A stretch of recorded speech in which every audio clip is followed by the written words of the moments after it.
Hello everyone, welcome back to my channel. आज की video में हम डिस्कस करेंगे एयरटेल health nursing volume 1 BSc nursing third semester.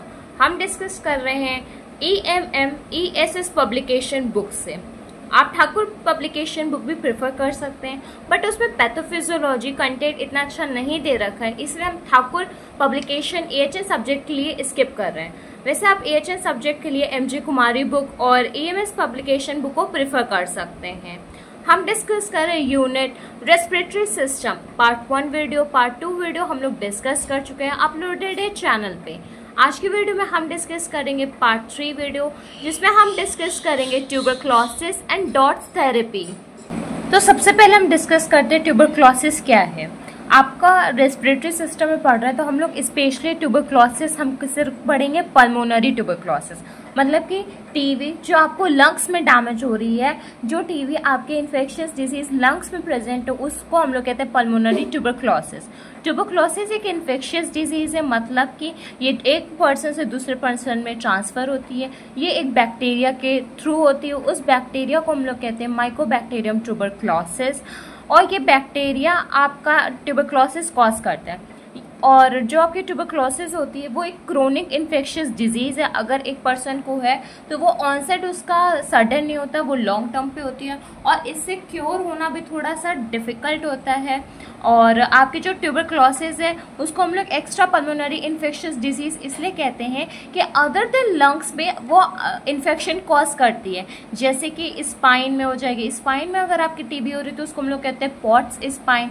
और आपकी मेनिंजाइटिस में हो जाती है, मेनिंजिस जो आपकी होती है उसमें आपकी हो जाती है, आपकी किडनीज में हो जाती है। अदर देन आपके लंग्स में जहाँ पे भी आपकी ट्यूबरक्लोसिस होगी उसको हम लोग कहेंगे extra pulmonary infectious disease.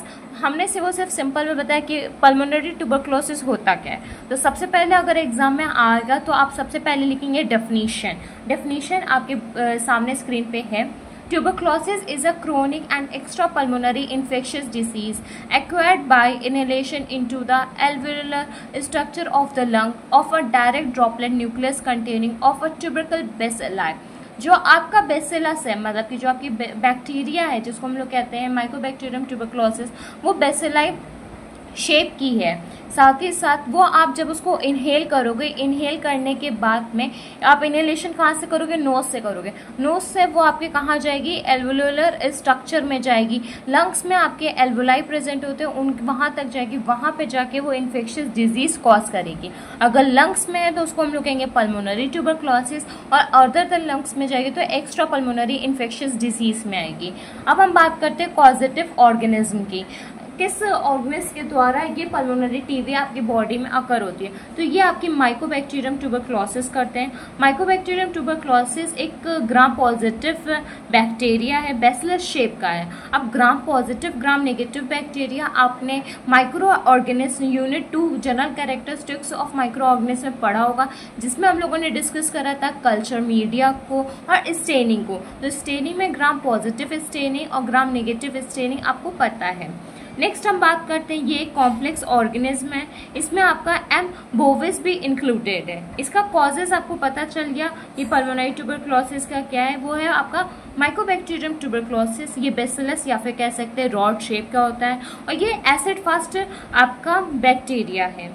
Next हम बात करते हैं रिस्क फैक्टर फॉर ट्यूबरक्लोसिस। अब पेशेंट से रिलेट करके आप कर रहे हैं तो पेशेंट की एज भी मैटर करती है, जिससे ज़्यादातर चांसेस होते हैं कि ट्यूबरक्लोसिस हो सकता है। एज में भी आप ब्रैकेट में देख रहे हो चिल्ड्रन को ज़्यादा है यंग एडल्ट से, तो आप ये सिनेरियो देख रहे हो कि ये एक इंसिडेंट है कि इंडिया में सबसे ज़्यादा केसेस आपको जो भी मिलेंगे वो चिल्ड्रन में मिल सकते हैं। क्यों? क्योंकि उनको बैक्टीरिया से एनवायरनमेंट ज़्यादा होता है, साथ ही साथ उनकी ह्यूमिनिटी भी वीकर होती है। First generation immigrants from high prevalence countries. अगर आप हाई प्रिवेलेंस कंट्री से इमिग्रेंट्स हो इंडिया में तो आपको ज़्यादातर चांसेस हैं कि आपको ट्यूबरक्लोसिस हो सकता है। अगर आप क्लोज कांटेक्ट में आ रहे हो उस पर्सन के जिसको टीबी है तो आपको वो ड्रॉपलेट के थ्रू इन्फेक्शन हो सकता है और आपको भी टीबी हो सकता है। प्राइमरी इन्फेक्शन आपका और ईयर प्रीवियसली इन्फेक्शन, तो जो आपको प्रीवियसली ईयर इन्फेक्शन होता है उससे ज़्यादा चांसेस होता है। ऐसा क्यों? अगर मैं बात करूँ सिंपल सी, कोई भी आपको पहले कोई भी डिजीज कंडीशन हो सकती है तो उसके बाद आपकी बॉडी प्रोन हो जाती है, वीक हो जाती है, आपको नई डिजीजेस नई बीमारी जल्दी होने में। तो आपको सिंपल से इस चीज़ को समझना पड़ेगा कि आपका प्रोन हो जाती है बॉडी, जिससे आपको ट्यूबरक्लोसिस के रिस्क फैक्टर बढ़ जाते हैं। अब ट्यूबरक्लोसिस से कुछ एसोसिएटेड डिजीजेज होती हैं, जैसे कि HIV आपका वायरस है। HIV वायरस आपकी डिजीज होती है जिसको हम लोग कहते हैं एड्स, एक्वायर्ड इम्यूनोडेफिशिएंसी सिंड्रोम। ये आपकी सेक्सुअली ट्रांसमिटेड डिजीज है। फिर आपका है सिलिकोसिस, फिर आपका यूमिनो कंप्रेसिव पेशेंट या फिर यूमिनो कॉम्प्रोमाइज पेशेंट। अब यूमिनो जिनका सप्रेस पेशेंट्स होते हैं, अब सिंपल सा है, ऐसे पेशेंट जिनमें यूमिनो कम है, मतलब सप्रेस है, कम हो चुका है, या फिर यूमिनो कॉम्प्रोमाइज, यूमिनो उनका कॉम्प्रोमाइज करके है जिसमें ह्यूमिनिटी उनकी वीकर हो गई है, उन पेशेंट्स के ज़्यादा चांसेस होते हैं इन तरीके की डिजीजेज होने का। अब अगर मैं बात करूँ इन पेशेंट्स में यूमिनो कॉम्प्रोमाइज या फिर सप्रेस कैसे हो सकता है। फॉर एग्जाम्पल एक पेशेंट को कैंसर के बाद उसको कीमोथेरेपी चली, कीमोथेरेपी से उसके बॉडी में एक सडन म्यूटेशन या फिर सडन चेंजेस आता है, जिससे वेट लॉस बहुत ही ज़्यादा मिलता है, पेशेंट को बहुत ही ज़्यादा वीकनेस होती है, पेशेंट का उस टाइम पे इम्यूनिटी भी वीक हो जाती है। फिर हम बात करते हैं नेक्स्ट पॉइंट की, मैलिग्नेंसी की। अगर मैं बात करूँ मैलिग्नेंसी की, तो मैलिग्नेंसी एक मतलब मैलिग्नेंट आपका कैंसर है। अब कैंसर आपका 2 टाइप्स का आता है, एक होता है आपका बिनाइन, एक आपका होता है मैलिग्नेंट। जो आपका बिनाइन होता है, जहाँ पे भी आपका एक पार्ट हुआ है, फॉर एग्जाम्पल अगर आपकी बॉडी में एक पार्ट एक ऑर्गन हुआ है तो वहीं पे रहेगा। लेकिन जो आपका मैलिग्नेंट कैंसर होता है वो एक पार्ट से दूसरी पार्ट में ट्रांसफर होता है, ये आपका मेटास्टेसिस प्रोसेस भी शो करता है। नेक्स्ट एसोसिएटेड डिजीज क्या हो सकती है ट्यूबरक्लोसिस की वजह से?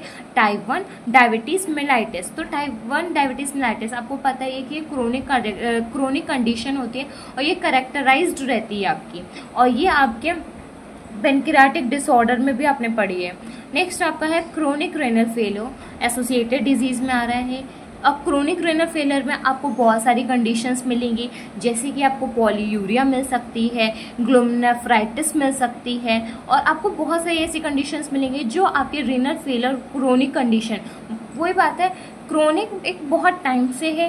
रेनल फेलियर आपकी किडनी की फेल नहीं हो रही है, तो किडनी का मेन फंक्शन क्या होता है? एक्सक्रीशन में, फिल्ट्रेशन में, तो सबसे ज़्यादा प्रॉब्लम आपको उस चीज़ में फेस करनी होगी। नेक्स्ट आपका है जीआई डिसऑर्डर। अब जीआई डिसऑर्डर आपने देखा होगा, जो पर्सन को टीबी होता है, आपने टीबी चेस्ट वार्ड में वर्क करा होगा तो आपने ये ज़रूर नोटिस करा होगा, जिस पर्सन को भी टीबी होता है उसका वेट कितना ज़्यादा लॉस हो जाता है। क्यों? क्योंकि उनकी बॉडी में उतना न्यूट्रिशन सफिशिएंट अमाउंट में नहीं हो पाता, हम कह सकते हैं वो बॉडी उनकी माल न्यूट्रिशन हो जाती है, उनमें बहुत ज़्यादा अल्सर्स प्रेजेंट होते हैं, इन्फेक्शन की वजह से वो डाइजेशन प्रोसेस भी नहीं सही से हो पाता है, जिससे उनको जीआई डिसऑर्डर्स भी मिलते हैं। नेक्स्ट अदर फैक्टर्स की बात करूँ जो ट्यूबरक्लोसिस को प्रमोट करते हैं, जैसे कि पोवर्टी। अब ये पोवर्टी होता क्या है? आपने बहुत बार सुना भी होगा कि इंडिया में बहुत से फैमिलीज ऐसी भी हैं आज के समय में जो बिलो पोवर्टी लाइन आती हैं। बिलो पोवर्टी लाइन का मतलब ऐसा है कि वो अपने खान पान, अपने रहन सहन पे ध्यान नहीं दे सकते हैं, उनकी इनकम 10 रुपये और उनका खर्चा 100 रुपये का है, तो वो बिलो पोवर्टी लाइन आते हैं। अब इस कंडीशन में वो अपने आप को कैसे डील करेंगे? जब उनको एक वक्त का सही से खाना नहीं मिल रहा है तो वो अपने आप को क्या डाइट देंगे, अपने आप की क्या हाइजीन मेंटेन करेंगे, क्या अपने आप को सेफ्टी प्रोवाइड करेंगे जिससे वो इस घातक डिजीज से अपने आप को सेव कर सकें। तो बिलो पॉवर्टी लाइन में आप अगर कभी भी पॉवर्टी आ रहा है तो उनके पास इकोनॉमिक प्रॉब्लम है, सोशल प्रॉब्लम है, तो वो इस डिजीज से नहीं कोप आउट कर पाते हैं। फिर आपका आता है एनवायरमेंटल कॉज। अब एनवायरमेंट क्या है? फॉर एग्जाम्पल एनवायरमेंट में हाइजीन नहीं हो रही है, ट्यूबरक्लोसिस पेशेंट को हम लोग समझा ही नहीं रहे हैं कि आपको ये प्रिकॉशंस मेंटेन करना है। अगर वो प्रिकॉशन ना मेंटेन करे और आपके सामने आके आपसे बात करे और उनको कफिंग भी भोगे, उस टाइम कफिंग पे वो ड्रॉपलेट अगर आपको लग जाए और आपको तब डिजीज हो जाए, इससे बेहतर हमें एनवायरमेंट में वो सारी चीज़ को अवेयरनेस करनी चाहिए। होमलेस पर्सन, अब पर्सन के पास कोई भी पर्सन जिसके पास होम नहीं है, जिसका घर नहीं है, उस कंडीशन में उसको न जाने कौन कौन सी इन्फेक्शियस डिजीजेस हो सकती हैं।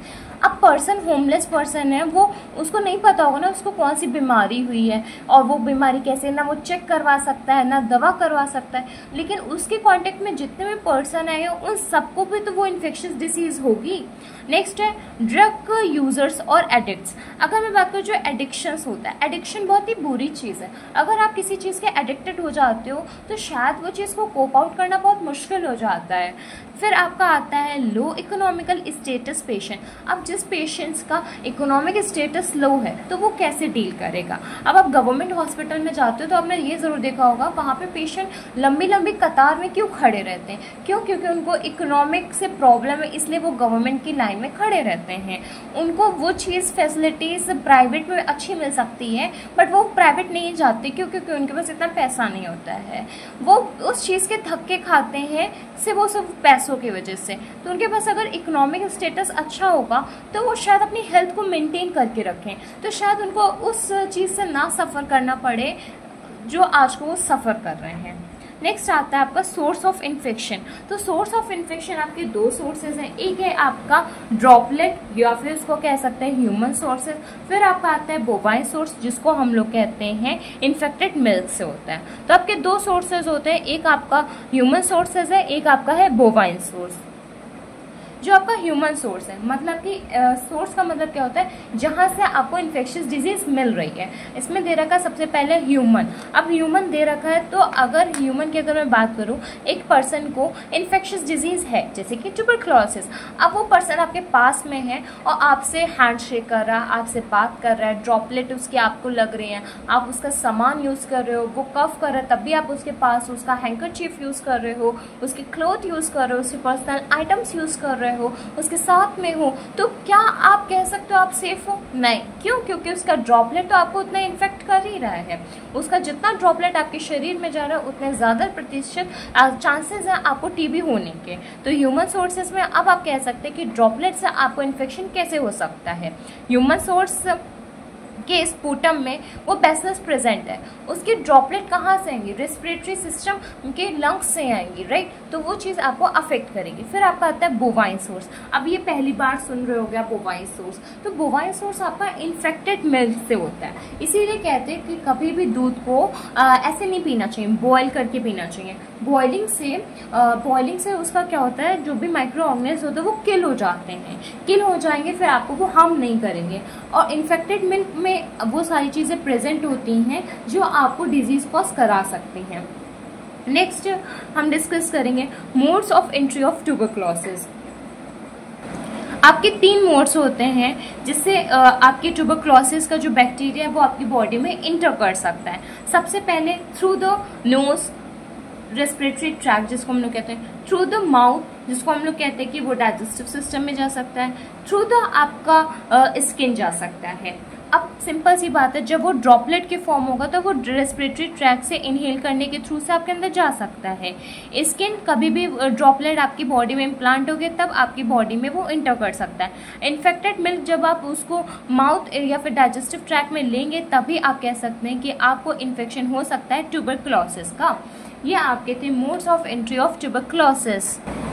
नेक्स्ट हम डिस्कस करते हैं पैथोफिजियोलॉजी ऑफ ट्यूबरक्लोसिस। ये पैथोफिजियोलॉजी आपके बुक में है, अगर आपको ये इजी लगे तो आप ये प्रिपेयर कर सकते हैं। वैसे मैंने नोट से प्रिपेयर करी है ट्यूबरक्लोसिस की पैथोफिजियोलॉजी, ये भी हम डिस्कस करेंगे वीडियो में। आपको जो भी इजी लगे पैथोफिजियोलॉजी आप वो कर लीजिएगा अपने एग्जाम पर्पस के लिए। तो सबसे पहले हम डिस्कस करते हैं बुकिश की।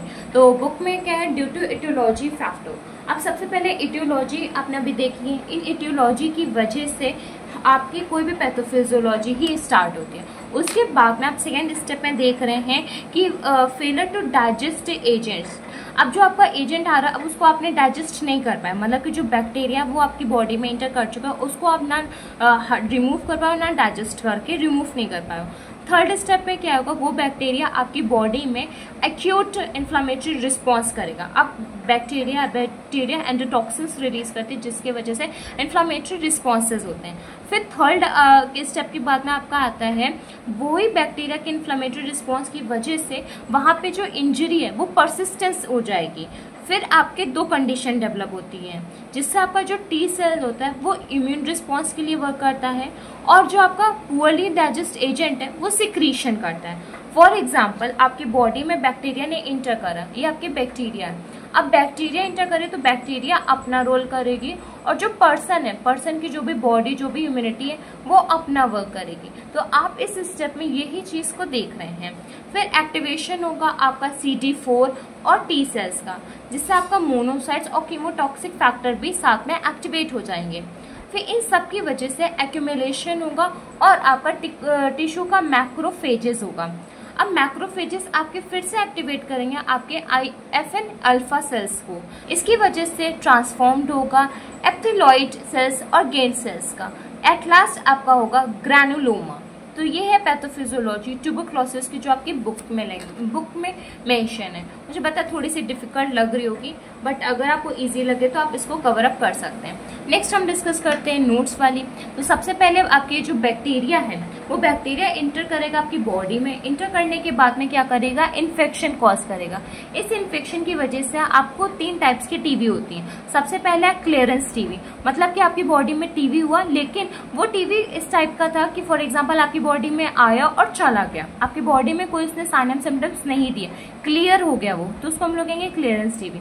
फिर आपका होता है प्राइमरी टीबी, जो आगे डिवीजन करता है। फिर आपका होता है एक लेटेंट टीबी। लेटेंट टीबी मतलब कि एक हिडन स्टेज में आपकी बॉडी में है, अब जब उसको जरूरत होगी तब वो अपनी एक्टिव फॉर्म में आएगा, नहीं होगी तो उसको कोई आने की जरूरत नहीं है।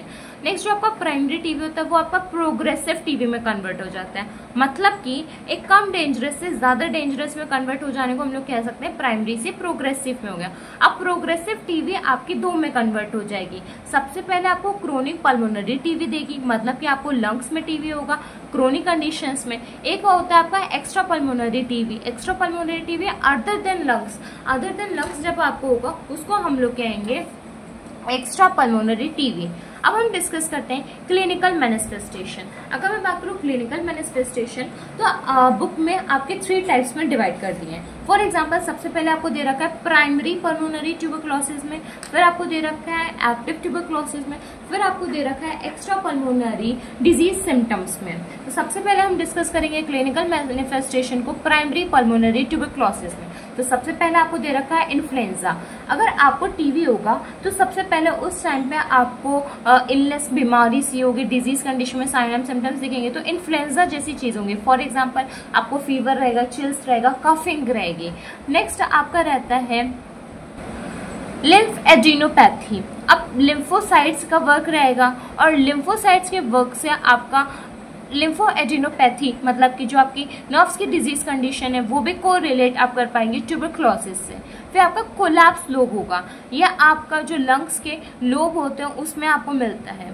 फिर आपका होता है ऑब्स्ट्रक्शन एम्फाइसेमा में। फिर आपका होता है कैविटेशन। फिर प्लूरल इफ्यूजन, मतलब कि जो प्लूरल कैविटी वहाँ पे फ्लूइड का एक्यूमुलेशन होने लगेगा। फिर आपको हाइपर सेंसिटिविटी होती है। हाइपर सेंसिटिविटी एक आपकी इमीडिएट इम्यून रिस्पॉन्स होता है। फिर हम बात करते हैं एक्टिव टीबी की। तो अगर कभी भी आपसे ट्यूबरक्लोसिस के सिम्टम्स पूछे जाए तो आप एक्टिव टीबी के बताइएगा, प्राइमरी पल्मोनरी ट्यूबरक्लोसिस के मत बताइएगा। और एग्जाम में भी कोशिश करिएगा कि प्राइमरी पल्मोनरी ट्यूबरक्लोसिस के सिम्टम्स को मत लिखिएगा, क्योंकि इसको हम लोग प्राइमरी स्टेज में रख रहे हैं। लेकिन टीबी तो आपका मेनली प्रोग्रेसिव, मतलब एक एक्टिव स्टेज में होती है। तो जिस पर्सन को टीबी होगा वो फटीग फील करेगा, मतलब कि उसको थकान सी फील होगी। मलेस, मतलब कि इसका होता है वो अनहैप्पी, सैड सा रहेगा। एनोरेक्सिया, उनको खाने पीने का भूख ना लगना, उनको खाने पीने की इच्छा नहीं होगी। जब वो खाना ही नहीं खाएंगे तो उनका बॉडी का वेट लॉस होगा।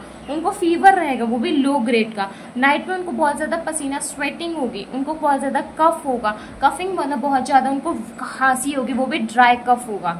फिर उनका प्रोडक्टिव स्पूटम, उनका स्पूटम का प्रोडक्शन बहुत ही ज्यादा होगा, और उस स्पूटम के प्रोडक्शन से हम उसमें ड्रॉपलेट्स होंगे, इसलिए उनको हमें प्रिकॉशंस भी करने होंगे।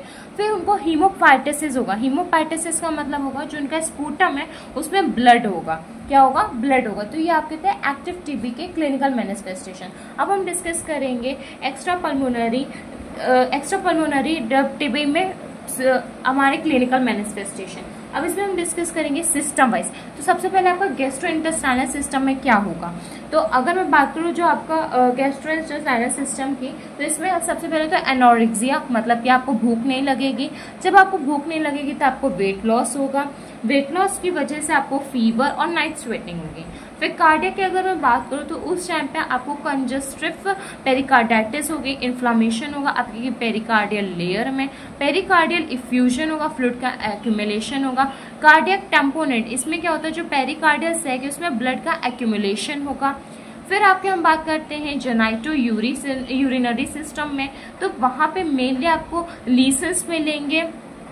इस साइड में आपको हिमेटोयूरिया होगा, मतलब कि यूरिया में ब्लड मिलेगा। पॉलीयूरिया, आपका यूरिनेशन या फिर मिक्चुरेशन प्रोसेस बहुत ज़्यादा होगा।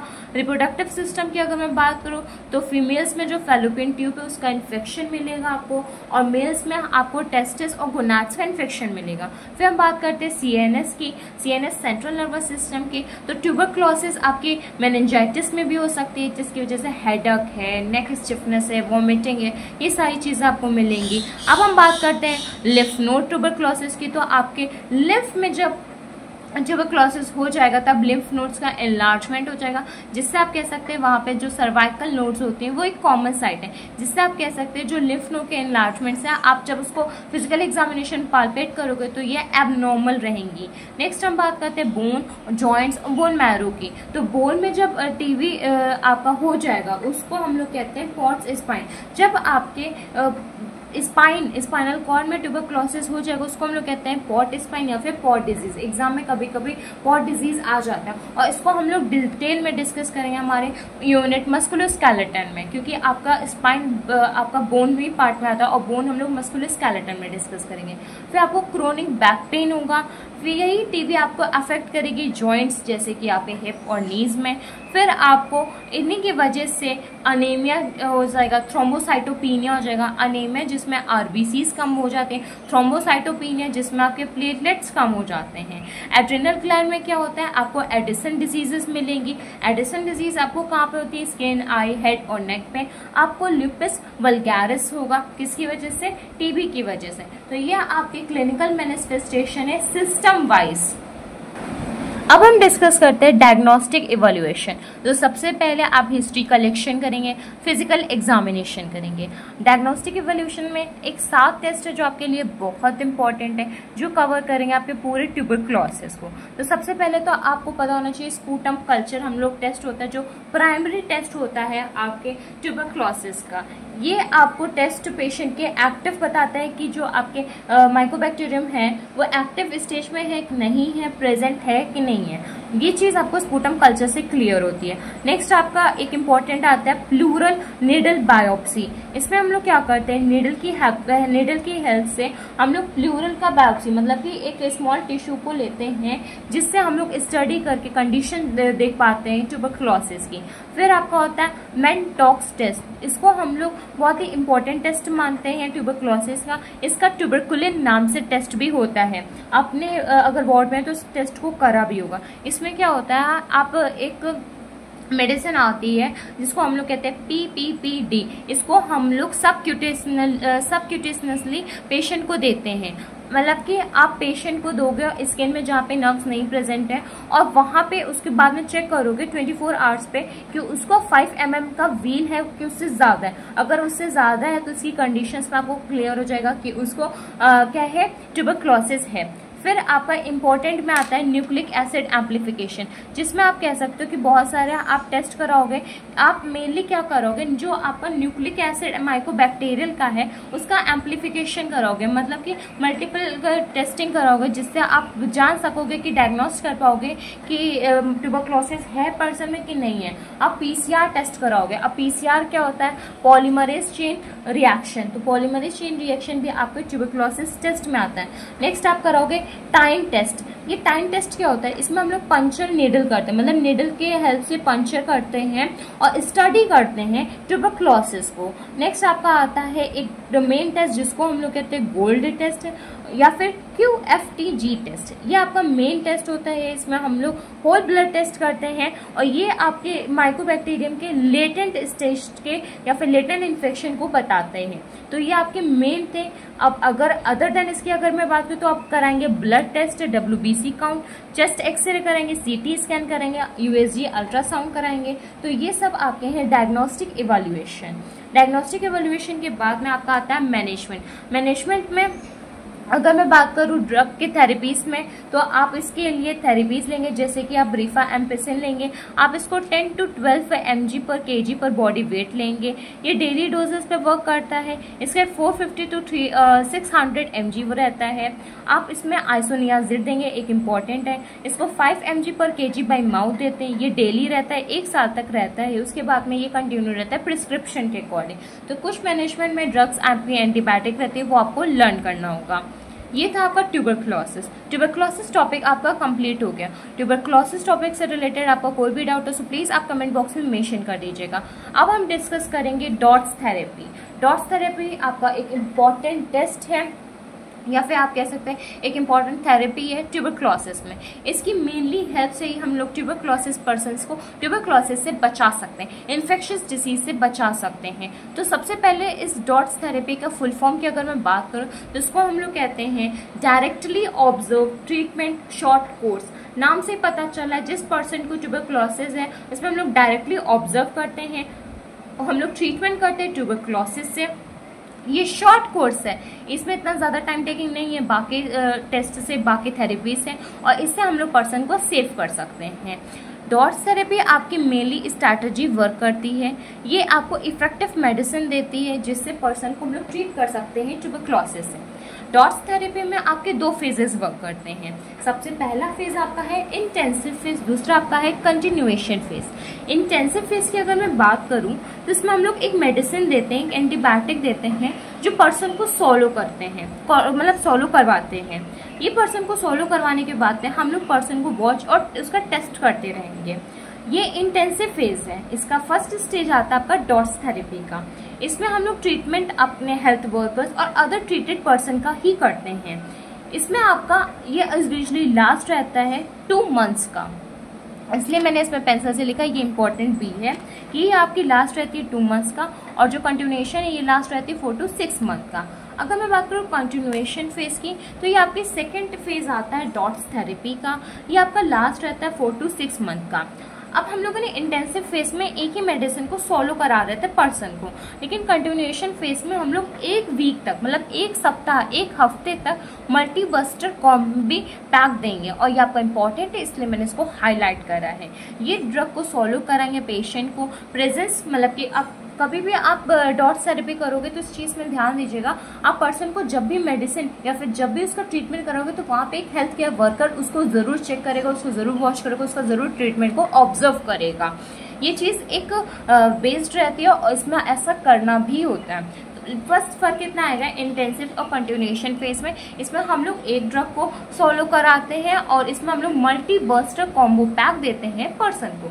ये लास्ट रहता है आपका सेकेंड 2 month तक, ये लास्ट रहता है आपका 4 से 6 month तक। अब आपकी जो डॉट्स थेरेपी होती है वो आपके 2 लाइन ऑफ ड्रग्स पे वर्क करती है। सबसे पहले आपका आता है फर्स्ट लाइन ऑफ ड्रग्स, फिर आपका आता है सेकेंड लाइन ऑफ ड्रग्स। इसी को हम लोग कहते हैं first line of defence mechanism और एक आता है आपका second line of defence mechanism. तो आप टेबल देख रहे हो, अब थ्योरी से करोगे तो थोड़ा डिफिकल्ट रहेगा। अब जो आप देख रहे हो टेबल, ये आपकी फर्स्ट लाइन ड्रग्स की टेबल है। इसमें एक साइड आपका दे रखा है नेम ऑफ ड्रग, फिर आपका दे रखा है मैकेनिज्म, फिर उसके दे रखे साइड इफेक्ट्स। अगर मैं बात करूँ इसमें फर्स्ट लाइन ऑफ डिफेक्ट्स में आपके 5 ड्रग आती हैं। तो सबसे पहले आपकी आइसोनियाजिड। आइसोनियाजिड ड्रग को हम लोग डिनोट करते हैं अल्फाबेट H से, मैंने इसलिए लिखा भी है। इसका मैकेनिज्म किस पे वर्क करता है, ये ड्रग आपकी बॉडी पे जो बैक्टीरिया उसके सेल वॉल पे वर्क करती है जिससे उसका सिंथेसिस में एरर आए। साइड इफेक्ट क्या है, हेपेटाइटिस हो सकता है, हाइपर सेंसिटिविटी रिएक्शंस हो सकती हैं। रिफा एम्पिसिन आपकी सेकेंड ड्रग है फर्स्ट लाइन डिफेंस ड्रग्स में। इसको हम लोग डोनेट करते हैं आर्ट्स से। इसका मैकेनिज्म वर्क करता है DNA ट्रांसक्रिप्शन में। इसका साइड इफेक्ट्स है ऑरेंज डिस्कलरेशन बॉडी फ्लूइड्स होगा, ल्यूकोपीनिया होगा, थ्रोम्बोसाइटोपिनिया होगा, प्रोटीन यूरिया होगा और हाइपर सेंसिटिविटी होगा। नेक्स्ट थर्ड ड्रग है आपकी पायराजीनामाइड। पायराजीनामाइड को हम लोग डोनेट करते हैं जेड से और इसका मैकेनिज्म अभी तक अननोन है। साइड इफेक्ट्स क्या है? हेपेटाइटिस है, हाइपर यूरिसीमिया है, नोजिया, एनोरेक्सिया है, पॉलीअरेथ्लेजिया है। नेक्स्ट ड्रग है आपकी इथाम्ब्यूटोल। इसका मैकेनिज्म एक्शन किस पे वर्क करता है? सेल वॉल सिंथेसिस पे। इसके साइड इफेक्ट्स क्या है? ऑप्टिक न्यूरोराइटिस होगा, हाइपर यूरिसेमी होगा। नेक्स्ट और लास्ट ड्रग है फर्स्ट लाइन ड्रग की रिफाब्यूटिन। रिफाब्यूटिन भी आपकी सेल वॉल सिंथेसिस पे वर्क करती है और इसका साइड इफेक्ट्स है neutropenia, body fluid discolouration, GI intolerance, rash, uveitis, increase liver enzyme. तो ये आपके 5 नेम ऑफ ड्रग्स हैं जो आपकी यूज होती है फर्स्ट लाइन ऑफ ड्रग्स में। अब इसमें कुछ समझाने जैसी नहीं चीज थी इसलिए मैंने इसको रीड करा। अब आपकी ड्रग है, इसका मैकेनिज्म, इसके साइड इफेक्ट्स है, इन सबको आप डिटेल में डिस्कस करोगे फार्मा में। और अभी इस चीज को हम नहीं एक्सप्लेन करेंगे क्योंकि आप इसको ऐड ऑन कर दोगे अपने नोट्स में, वो आपके लिए नहीं इम्पोर्टेंट है। फिर हम बात करते हैं सेकेंड लाइन ड्रग्स में। तो आपकी फर्स्ट लाइन ड्रग्स पहले चलेंगी ट्यूबरक्लोसिस पर्सन में, फिर आपकी वर्क करती हैं सेकेंड लाइन ड्रग्स के। ये सारे आपके प्रिस्क्राइब रहते हैं आपके कंडीशंस के अकॉर्डिंग, फिर ये आप वर्क करते हैं। अब मैं बात करती हूँ सेकेंड लाइन ड्रग्स की, तो इसमें आपकी 7 ड्रग्स आती हैं। फर्स्ट लाइन ड्रग्स में आपकी 5 थी और सेकेंड में आपकी टोटल 7 है। तो सबसे पहले हम बात करते हैं अजिथ्रोमाइसिन आपकी ड्रग है जिसको हम लोग कहते हैं क्लैरिथोमाइसिन। अब ये आपकी वर्क करती है बैक्टीरिया के ग्रो को प्रिवेंट करने में। अब बैक्टीरिया की जब ग्रोथ नहीं होगी तभी तो हम कह सकते हैं कि ट्यूबरक्लोसिस हम प्रिवेंट कर सकते हैं। नेक्स्ट आपकी ड्रग है ऑफ्लोक्सेन। ये आपकी सिफ्रोफ्लॉक्सेसिन से भी आती है। ये आपकी ब्रॉड स्पेक्ट्रम की एंटीबायोटिक है। ये आपके ग्राम पॉजिटिव बैक्टीरिया साथ ही साथ ग्राम नेगेटिव बैक्टीरिया दोनों पे वर्क करती है। फिर आपकी ड्रग है प्रोटीनोमाइड। ये आपकी इथोनअमाइड के नाम से भी आती है। ये आपकी सोडियम चैनल ब्लॉकर है। ये ब्लॉक्स कर देती है सोडियम चैनल को जिससे आपका कार्डियक एक्शन पोटेंशियल बढ़ जाता है। फिर आपकी ड्रग आती है साइक्लोसेरिन। ये इनहिबिट करती है बैक्टीरिया के सेल वॉल को। फिर आपकी ड्रग आती है कैप्रियोमाइसिन। ये आपके इनहिबिट करती है प्रोटीन सिंथेसिस को। फिर आपकी ड्रग आती है पैरा अमीनोसाइक्लिक। ये आपकी इंटरफेयर करती है मेटाबॉलिज्म से। फिर आपकी आती है अमीकासिन या फिर कैनामाइसिन। ये ड्रग आपकी इनहिबिट करती है प्रोटीन सिंथेसिस को। तो फर्स्ट लाइन डिफरेंस की अगर मैं बात करूँ इसमें टोटल आपकी 5 ड्रग्स आती हैं और सेकेंड लाइन डिफरेंस में आपके टोटल 7 ड्रग्स आती हैं। अगर आपको side effects first line drugs का ना लर्न हो तो इसको ऐसे मतलब कोशिश मत करिएगा कि आपको आना ही चाहिए। अगर लर्न हो रहा है तो अच्छी बात है, नहीं है तो कोई टेंशन वाली बात नहीं है क्योंकि मेन आपको नेम पता होना चाहिए कि आप कौन कौन से दे रहे हो, आपको मैकेनिज्म पता होना चाहिए और कुछ ड्रग का आपको डोज और उनका पैकेज पता होना चाहिए। जैसे कि आपकी बुक में 4 ड्रग का मेंशन है तो ये 4 ड्रग का एटलीस्ट आपको पता होना चाहिए। जैसे कि आइसोनियाजेड का डेली डोज की अगर मैं बात करूँ तो 5 mg/kg है, मतलब कि मैक्सिमम अगर हम बात करें तो इसकी 300 mg जाती है। रिफैम्पिसिन की कितनी है? 10 mg/kg, मैक्सिमम आपकी 600 mg जाती है। फिर पैराजीनामाइड की 20 to 25 mg/kg, मैक्सिमम 2 ग्राम जाती है आपकी। इथाम्ब्यूटोल की अगर मैं बात करूँ तो 15 से 20 mg/kg, मतलब कि आप इतना mg दोगे पर kg, मतलब बॉडी के वेट के अकॉर्डिंग भी आप दोगे। डॉट्स थेरेपी में एक लास्ट चीज है जो आपको पता होना चाहिए, ये शेड्यूल है। ये शेड्यूल आपके डॉट्स थेरेपी के ही बनाया गया है, इंडिया में इस अकॉर्डिंग ही वर्क करता है। तो आपकी स्क्रीन पे है, इसमें आपको पता होना चाहिए शेड्यूल किस अकॉर्डिंग वर्क करता है। अगर एग्जाम में डॉट्स थेरेपी 5 मार्क्स में आएगा तो आपको ये सारी चीज़ें मेंशन करनी होंगी। तो सबसे पहले मैं आपको बता देती हूँ। सबसे पहले आप लिखेंगे ट्रीटमेंट रेजिमेन, एक साइड लिखेंगे आप sputum exam for pulmonary TB. Mainly आपको ट्रीटमेंट रेजिमेंट आना चाहिए, वो आपके लिए बहुत इंपॉर्टेंट है। आप जो इतनी टेबल देख रहे हो ये आपके आती है ट्रीटमेंट रेजिमेंट में, ये आपके लिए मोस्ट इंपॉर्टेंट है। फिर आपके अदर देन जो लास्ट के वो आपकी आती है sputum exam for pulmonary TB. ये अगर आपको लर्न हो रही है तो बहुत अच्छी बात है, नहीं तो आप इसको स्किप कर सकते हो। फॉर एग्जाम्पल अगर मैं बात करूँ डॉट्स थेरेपी में मेनली आप ट्रीटमेंट पे वर्क करो तो आपको ट्रीटमेंट रेजिमेंट आना चाहिए। हम ट्रीटमेंट रेजिमेंट ही डिस्कस करेंगे, क्योंकि स्पूटम में ऐसा कुछ डिस्कस नहीं है। आप खुद देख रहे हो प्री ट्रीटमेंट स्पूटम में अगर है तो पॉजिटिव है, नहीं है तो नेगेटिव है तो पॉजिटिव है, नहीं है तो नेगेटिव है। फिर टेस्ट कब कराते हैं? 2 मंथ पे कराते, 2 मंथ पे कराते, 3 मंथ पे कराते, 2 मंथ पे कराते हैं। फिर इसका result positive negative positive negative negative positive negative positive है, तो उसके बाद आप क्या करोगे? तो ये सेम एज इट इज आपको लर्न करना पड़ेगा। ट्रीटमेंट रेजिमेंट आप जरूर लिखिएगा। ट्रीटमेंट रेजिमेंट में सबसे पहले हम बात करते हैं, इसमें 3 कैटेगरीज होती हैं, कैटेगरी 1, कैटेगरी 2, कैटेगरी 3। कैटेगरी 1 में अगर मैं बात करूँ तो सबसे पहले हम लोग पेशेंट का स्पूटम चेक करते हैं। अगर स्पूटम उसका पॉजिटिव है तो हम कौन सी उसको ड्रग मेडिसिन देंगे, जो कि आपके सामने है। अगर उसका नेगेटिव है तब कौन सी ड्रग देंगे। तो सबसे पहले अगर मैं बता दूं, जो अगर पॉजिटिव है तो उसको हम लोग HRZD देंगे। अब ये सोचो कि ये क्या है, अभी हम लोगों ने डिस्कस करा। H डिनोट करता है आपका आइसोनियाजिड को, R डिनोट करता है रिफाएम्पिसिन को, Z डिनोट करता है आपका पैराजिनामाइड को, E डिनोट करता है इथैम्ब्यूटोल को, S स्ट्रेप्टोमाइसिन। जो S स्ट्रेप्टोमाइसिन है वो आप आगे कैटेगरीज में देखोगे। तो अगर आपका पॉजिटिव है तो पेशेंट को आप ये ड्रग्स दोगे, और इसका देने का तरीका अगर रेजिमेंट लिखोगे तो इसका होता है कि आप ब्रैकेट के सफिक्स में 3 लिखोगे और अपर में इसके साथ में आप 2 लिखोगे। फिर वही चीज अगर नेगेटिव है तो आप उसको HR दोगे, मतलब कि आइसोनियाजिड और रिफाएम्पिसिन दोगे 3, 4। फिर अगर कैटेगरी 2 की हम बात कर रहे हैं, और फिर आप क्या करोगे, अगर आपका स्पूटम स्मेयर जो पॉजिटिव है वो रिलैप्स कर गया, मतलब वो फिर से आ गया, तो आप ड्रग कौन सी दोगे? हरीज दोगे, मतलब कि HRZES, आइसोनियाजिड, रिफाएम्पिसिन, पैराजिनामाइड, इथैम्ब्यूटोल और स्ट्रेप्टोमाइसिन। फिर से ब्रैकेट के बाद 3 और 2। अगर पॉजिटिव नहीं आया तो आपकी ये ड्रग चलेगी, मतलब कि HRZE हर्जी 3, 1। फिर अगर आपका नेगेटिव नहीं हो पाया, मतलब कि जो स्पूटम एयर है वो उसका पॉजिटिव ट्रीटमेंट नहीं हो पा रहा है, कोई डिफॉल्टेड है, तो आपका 5 हरी और 3 आएगा। कैटेगरी 3 की अगर मैं बात करूं, नेगेटिव है बट कोई सीरियसली इल नहीं है, तो आप क्या उसको दोगे? 2 HRZ3 ड्रग, मतलब कि आइसोनियाजिड, रिफाएम्पिसिन, पैराजिनामाइड। फिर आपका अगर पॉजिटिव है और लेकिन एक्स्ट्रा आ रहा है तब तो आप उसको दोगे 4 HR3। तो कभी भी रेजिमेंट लिखिएगा तो सबसे पहले मैंने बताया कि आपको क्या लिखना है, कैटेगरी, फिर टाइप्स ऑफ पेशेंट लिखना है, फिर रेजिमेंट लिखना है। रेजिमेंट में ड्रग हमेशा इस तरीके से लिखिएगा कि ब्रैकेट के बाहर आपका 3 रहेगा। अब आप हर जगह देखोगे ऊपर से नीचे तक तीनों कैटेगरी में आपके ब्रैकेट के बाद 3 मेंशन है। इससे मैं इसलिए बता रही हूँ जिससे आपको लर्न हो जाए, क्योंकि बहुत सारे पर्सन को ये कंफ्यूजन क्रिएट करेगा।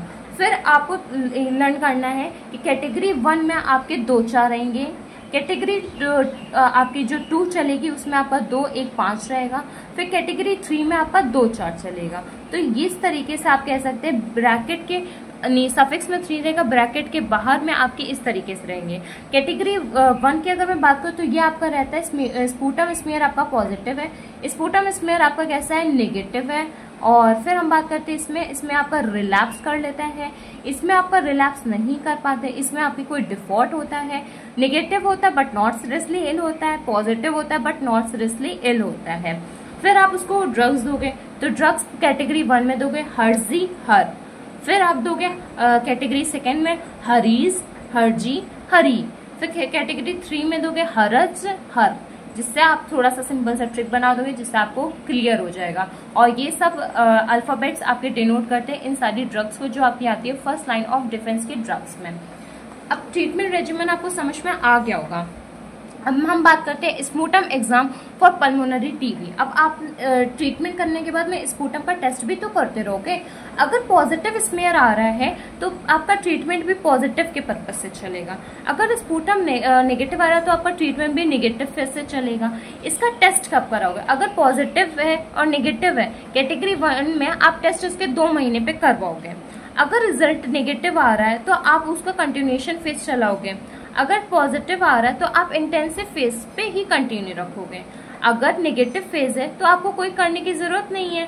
अगर पॉजिटिव है तो आप फिर से 1 मोर मंथ इसको कंटिन्यू करोगे, फिर से आप टेस्ट कराओगे स्पूटम का। फिर हम बात करते हैं कैटेगरी 2 की। अगर कैटेगरी 2 में आपको सिर्फ एक जगह होता है जो आपकी रिलैप्स करता है, रिलैप्स कर रहा है मतलब कि आपको फिर से बैक्टीरिया प्रेजेंट है, फिर से वो बैक्टीरिया रिलैप्स मतलब फिर से आ गया, तो आपका पॉजिटिव रहेगा। इसका टेस्ट आपका 3 महीने में होता है। फिर से नेगेटिव है तो वही फेज आपका कंटिन्यूएशन फेज स्टार्ट हो जाएगा। अगर पॉजिटिव है तो आप इंटेंसिव फेज में ही कंटिन्यू रहोगे। फिर आपका आता है कैटेगरी 3। कैटेगरी 3 में आपका नेगेटिव रहता है। अगर नेगेटिव है तो आप इस पे कब वर्क करोगे, कब टेस्ट करोगे, 2 महीने पे। अगर नेगेटिव है तो आप स्टार्ट कर दोगे कंटिन्यूएशन फेज। अगर पॉजिटिव है तो पेशेंट को फिर से आप रखोगे उसी फेज में। तो ये थे आपका स्पुटम एग्जाम पल्मोनरी टीबी का मेन। ये आपका क्या है, ये आपका पूरा शेड्यूल है डॉट्स कीमोथेरेपी का, जिससे से इंडिया पे वर्क करता है। तो आज की वीडियो में हमने डिस्कस करा ट्यूबरक्लोसिस टॉपिक को, डॉट्स थेरेपी को। मेरे अकॉर्डिंग अब आपको समझ में आ गया होगा किस अकॉर्डिंग डॉट्स थेरेपी वर्क करती है ट्यूबरक्लोसिस पर्सन्स पे। अगर आपका कोई भी डाउट हो इस वीडियो से रिलेटेड तो प्लीज मेंशन करिएगा कमेंट बॉक्स में। अगर वीडियो अच्छी लगे तो प्लीज वीडियो को लाइक कर लीजिए, चैनल को सब्सक्राइब कर लीजिए। Thank you.